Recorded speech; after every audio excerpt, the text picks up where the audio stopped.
Hi friends, நாங்கள் India போயிட்டு வந்து 1 வீக் அப்புறம் எடுத்த vlog இது. இங்கே சம்மர் டியூரேஷன் ரொம்ப கம்மி, ஒரு 5 to 6 months தான் இருக்கும். அதுவும் இந்த சம்மரில் ஆல்ரெடி நாங்கள் 1 month இந்தியா போயிட்டு வந்துட்டோம் அப்படின்றதுனால மீதி இருக்கிற சம்மரை ஃபுல்லாக யூஸ் பண்ணி வெளியில் நல்லா சுற்றி பார்த்துக்கலாம் அப்படின்ட்டு தான் பிளானு. போன சம்மரில் ஹஸ்பண்ட் கிட்ட லைசன்ஸ் இல்லை. நாங்கள் ஒரே ஒரு தடவை ஆர்னிட் பஸ் புக் பண்ணி லேக் லூயிஸும் பேன்ஃப் டவுனும் பார்த்துட்டு வந்தோம். பட் பேன்ஃபில் சுற்றி பார்க்க நிறையா இடம் இருக்குது, நிறையா லேக்ஸ் அண்ட் வியூ பாயிண்ட்ஸ் எல்லாம் இருக்குது. ஸோ இந்த சம்மரில் லைசன்ஸ் இருக்கிறதுனால நிறையா இடம் சுற்றி பார்த்துடலாம் அப்படின்ட்டு தான் ஒவ்வொரு இடமா கவர் பண்ணிகிட்டு இருந்தோம்.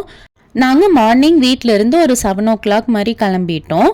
அதனால பிரேக்ஃபாஸ்ட்டுக்கு சாண்ட்விச் செஞ்சு எடுத்துகிட்டே போயிட்டோம். அது அப்படியே ட்ராவல் அப்போ கார்லேயே உட்காந்து சாப்பிட்டுக்கிட்டோம்.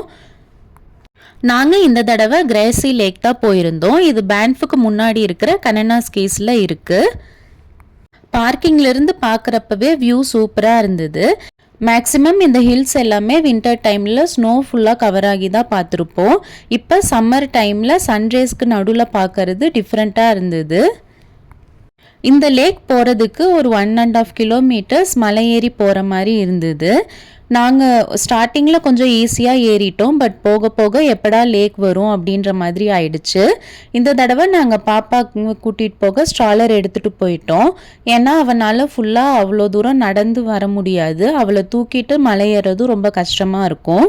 ஸ்ட்ராலரில் வச்சு தள்ளிட்டு போகிறதும் கொஞ்சம் கஷ்டமாக தான் இருந்தது. பட் அவளை தூக்கிட்டு போகிறத கம்பேர் பண்ணுறதுக்கு இது எவ்வளவோ பரவாயில்ல அப்படின்ட்டு தான் நாங்கள் ஸ்ட்ராலர் எடுத்துகிட்டு போயிட்டோம். இந்த லேக் வரலாம் அப்படின்னு முடிவு பண்ணப்பவே பாப்பாவை கூட்டிகிட்டு வர ஸ்ட்ராலர்லாம் எடுத்துகிட்டு வரலாமா அப்படின்ட்டு ஃபுல்லாக நெட்டில் சர்ச் பண்ணி தான் பார்த்து எடுத்துகிட்டு வந்தோம். ஸ்ட்ராலர் எடுத்துகிட்டு வந்தது ரொம்ப ஹெல்ப்ஃபுல்லாக இருந்தது. அங்கே நாங்கள் லேக் ரீச் ஆனோடனே கீழே இந்த மாதிரி ஒரு குட்டி லேக் இருந்தது.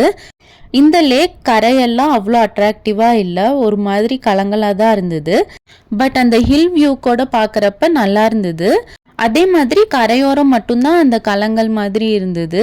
சென்டர் ஆஃப் த லேக் வந்து டாக்காய்ஸ் ப்ளூ கலரில் ரொம்ப அட்ராக்டிவாக இருந்தது. ஸோ அங்கேயும் இருந்து கொஞ்சம் ஃபோட்டோஸ் எல்லாம் எடுத்துக்கிட்டோம்.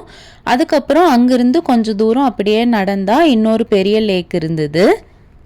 அந்த லேக் பார்க்க ரொம்ப அழகாக இருந்தது. ரொம்ப அட்ராக்டிவாக டர்காய்ஸ் ப்ளூ கலரில் இருந்தது. வாட்டருமே ரொம்ப கிறிஸ்டல் கிளியராக அடியில் தர வரைக்கும் அவ்வளோ விசிபிளாக தெரிஞ்சுது. அதுவும் அந்த சன்ரேஸில் பார்க்கறதுக்கு ரொம்ப கண்ணுக்கு அழகாக இருந்தது. அங்கே நிறையா பேர் ஹில் கிளைம்பிங் பண்ணிகிட்டு இருந்தாங்க. அதே மாதிரி நிறைய பேர் தண்ணிக்குள்ளே டைவ் அடித்து ஸ்விம் பண்ணியும் விளையாண்டுட்டு இருந்தாங்க. என்ன தான் சம்மராக இருந்தாலும் தண்ணி தொட்டு பார்த்தா ரொம்ப சில்லுன்னு தான் இருந்தது. பட் நம்ம பாப்பாவுக்கு அந்த குளிரெல்லாம் தெரியாதுல்ல, தண்ணியில் இறங்கிட்டாவே ஒரே குஷியாயிடுவா. அவளை விட்டுருந்தா ஃபுல்லாக இறங்கி குளிச்சிருப்பா. பட் தண்ணி ரொம்ப சில்லுன்னு இருந்தது அப்படின்னு நாங்கள் அலோவ் பண்ணல. அதனால கை கால் மட்டும் நினச்சி ஃபுல்லாக விளையாண்டுட்டு இருந்தா.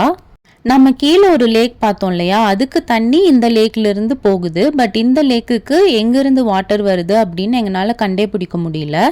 அங்கே இருக்கிற ஹில்ஸ் எல்லாம் ஃபுல்லாக சுற்றி உத்து பார்த்துட்டு இருந்தோம், எங்கேருந்தாவது தண்ணி வருதா அப்படின்ட்டு. பட் எங்களுக்கு எதுவுமே கண்ணுக்கு தெரியல. ஒருவேளை ஊத்தா இருந்ததுன்னா இவ்வளோ ஃபோர்ஸாக இங்கேருந்து தண்ணி கீழே வரைக்கும் போகுமா அப்படின்னு எங்களுக்கு தெரியல. இதெல்லாம் பேசி ஆராய்ச்சி பண்ணிக்கிட்டு ஃபுல்லாக வியூவை என்ஜாய் பண்ணி பார்த்துட்டு இருந்தோம்.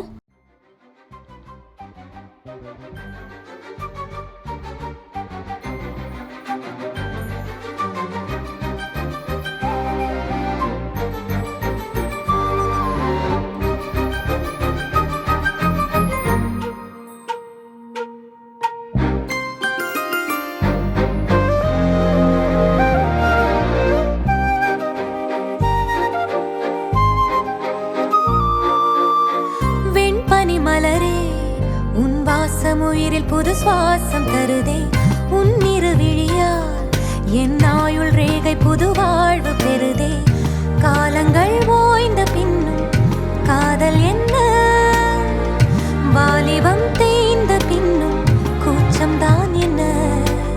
காற்றில் பறக்கும் காத்தாடினானே, 8 வயதாய் கூத்தாடினேனே. காய்ந்த இலை நானும் பச்சையானேன், பாலைவனம் நான் நீர்வீழ்ச்சியானேன். காற்றில் பறக்கும் காத்தாடினானே, 8 வயதாய் கூத்தாடினேனே. காய்ந்த இலை நானும் பச்சையானேன், பாலைவனம் நான் நீர்வீழ்ச்சியானே. வெண்பனி மலரே முன்னிரு விழியா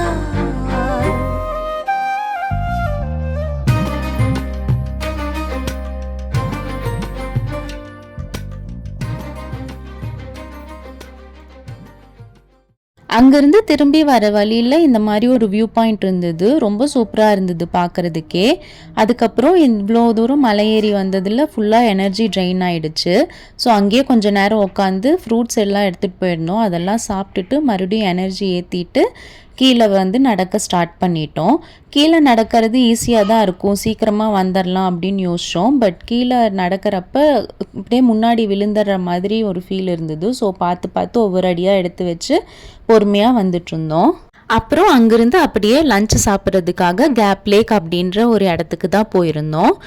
இங்கே லேக் ஷோர் ஓரமாக நிறையா வுட்டன் டேபிள் அண்ட் சேர் எல்லாம் போட்டிருந்தாங்க. அதில் ஒரு இடம் பிடிச்சி நாங்கள் வந்து சாப்பிட்டோம். நாங்கள் லஞ்சுக்கு வீட்டிலேருந்து சப்பாத்தி செஞ்சு எடுத்துகிட்டு வந்துட்டோம். அதுக்கப்புறம் சாப்பிட்டுட்டு அப்படியே அந்த லேக் பார்க்கலாம் அப்படின்ட்டு வந்தோம். இது சின்ன லேக் தான், நிறையா கூட்டம் இல்லாமல் அமைதியாக இருந்தது. இங்கே கொஞ்சம் பேர் அவங்க கயாக் எடுத்துகிட்டு வந்து ப்ராக்டிஸ் பண்ணிகிட்டு இருந்தாங்க. இங்கே ஆழம் ரொம்ப கம்மியாக இருந்தது, குளிக்கிறதுக்கும் வசதியாக இருந்ததுன்றதுனால பாப்பா இந்த தண்ணியை பார்த்ததும் குளிக்கிறதுக்கு இறங்கிட்டா. அவள் ஜாலியாக குளிச்சுட்டு இருந்தா. நாங்களும் அந்த வியூ பார்த்துட்டு என்ஜாய் பண்ணிகிட்டு இருந்தோம். அதுக்கப்புறம் இங்கே கடைசியாக கொஞ்சம் நேரம் கிளம்புறப்ப மழை பெய்ய ஆரம்பிச்சிருச்சு. அந்த மழை தண்ணி லேக் ரிவரில் படுறப்ப நிறையா வேவ்ஸ் ஃபார்ம் ஆச்சு. பார்க்குறதுக்கே கண்ணுக்கு ப்ளசண்ட்டாக அவ்வளோ சூப்பராக இருந்தது. எல்லாம் என்ஜாய் பண்ணி பார்த்துட்டு அதுக்கப்புறம் நாங்கள் அப்படியே கால்கரி கிளம்பிட்டோம். இங்கே வந்து நாங்கள் ஃபிஷ் க்ரீக் தான் வந்திருந்தோம். நாங்கள் வெக்கேஷன் போயிருந்தப்போ ஃப்ரெண்ட்ஸ் இங்கே வந்திருந்துருக்காங்க. இங்கே குட்டியாக ஒரு நீரோடையாட்டம் ஓடும், எங்கள் பாப்பா நல்லா என்ஜாய் பண்ணி விளையாடுவா அப்படின்ட்டு இங்கே வந்து போகலாம் அப்படின்னு சொன்னாங்க. பட் நாங்கள் போன டைம் வந்து ஃபுல்லாக மழை பெஞ்சிட்டு இருந்ததுனால அந்த இடமே ஃபுல்லாக காட்டாத்து வெள்ளமாட்டம் ஓடிட்டு இருந்தது. தண்ணிலையும் ஃபுல்லாக சேறு கலந்து வந்ததுனால நாங்கள் அதில் இறங்கலை. அப்படியே லேக் ஷோர் ஓரமாகவே நடந்து வந்துட்டு இருந்தோம். நாங்கள் அங்கே ஈவினிங் ஒரு 5:30 மாதிரி போயிருப்போம். அப்போ வெயிலும் இல்லை, குளிரவும் ஆரம்பிக்கலை. கரெக்டாக சன்செட் ஆக போகிற நேரம். கண்ணு கெட்ட தூரம் வரைக்கும் ஃபுல்லாக மரம் செடின்னு க்ரீனரியாக இருந்தது. இங்கே காரெல்லாம் அலௌடு இல்லை. ஸோ அப்பப்போ சைக்கிளில் தான் கொஞ்சம் பேர் போயிட்டுருப்பாங்க. மற்றபடி எல்லாம் நடந்து தான் போவாங்கங்கிறதுனால பாப்பாவையுமே ஜாலியாக விளையாட விட்டுட்டோம். அவள் வீட்டில் இருந்தே கிரிக்கெட் பேட்டும் பாலும் எடுத்துகிட்டு வந்திருந்தா. ஸோ ஃபுல்லாக அதில் வந்து விளையாண்டுட்டு டைம் ஸ்பெண்ட் பண்ணிகிட்டு இருந்தா. நாங்களும் கொஞ்ச நேரம் அப்படியே விளையாண்டுட்டு ஈவினிங் ஸ்நாக்ஸ் எடுத்துகிட்டு போயிருந்தோம். அதுவும் சாப்பிட்டுட்டு கொஞ்ச நேரம் டைம் ஸ்பெண்ட் பண்ணிகிட்டு இருந்தோம். இங்கேயும் நேரம் ஆக மேகம் ஃபுல்லாக மூடி கருகுமுன்னு ஆயிடுச்சு. மலையில் மாட்டிடக்கூடாது அப்படின்ட்டு அவசரமாக அங்கேருந்து கிளம்பிட்டோம். நாங்கள் பேசிட்டு விளையாண்டுட்டு அப்படியே கார் பார்க்கிங்லேருந்து 1 கிலோமீட்டர் மேலே நடந்து வந்துட்டோம். ஸோ மழை வரதுக்குள்ளே வேகமாக காருக்கு ஓடிடலாம் அப்படின்னு போயிட்டு இருந்தோம். அப்போவும் லைட்டாக கொஞ்சம் மலையில் மாட்டிக்கிட்டோம். அப்புறம் அப்படியே ரிட்டர்ன் வர வழியில் கொஞ்சம் ஷாப்பிங் பண்ணிவிட்டு அப்படியே நைட்டு டின்னர் ஹோட்டலில் சாப்பிட்டுட்டு வீட்டுக்கு வந்துட்டோம். நெக்ஸ்ட் வீடியோவில் பார்க்கலாம். அது வரைக்கும் பாய்.